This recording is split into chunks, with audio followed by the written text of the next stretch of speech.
বন্ধুরা নমস্কার। আগামী কিছুদিনের মধ্যেই দেশের অনেকগুলি রাজ্যে নির্বাচন হতে যাচ্ছে।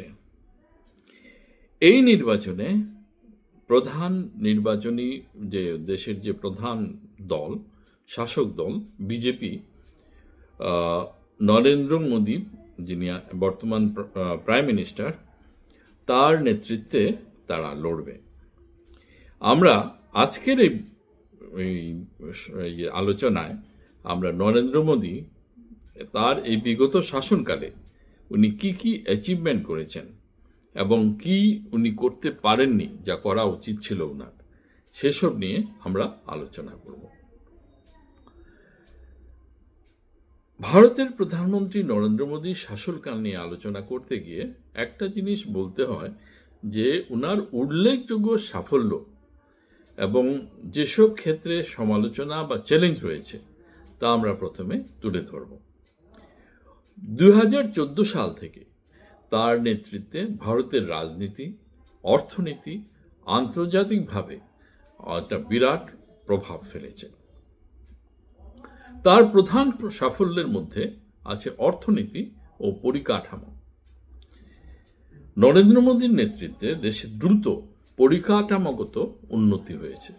সড়ক, রেলপথ আধুনিকীকরণ এবং ডিজিটাল ব্যবস্থার সম্প্রসারণ এতে সত্যিই উল্লেখযোগ্য।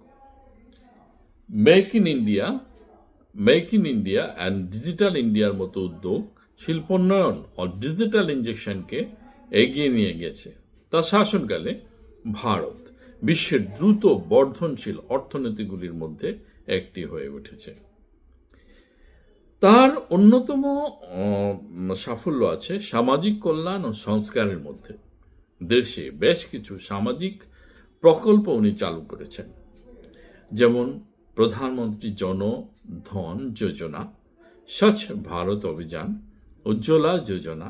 এইসব প্রকল্পগুলির মাধ্যমে আর্থিক অন্তর্ভুক্তি, পরিচ্ছন্নতা ও সাধারণ মানুষের জীবনযাত্রার মান যাতে উন্নত হয় সেদিকে চেষ্টা করা হয়েছে। তার এই সময়ে দেশের ভাবমূর্তি এবং পররাষ্ট্রনীতির ক্ষেত্রে উল্লেখযোগ্য উন্নতি হয়েছে।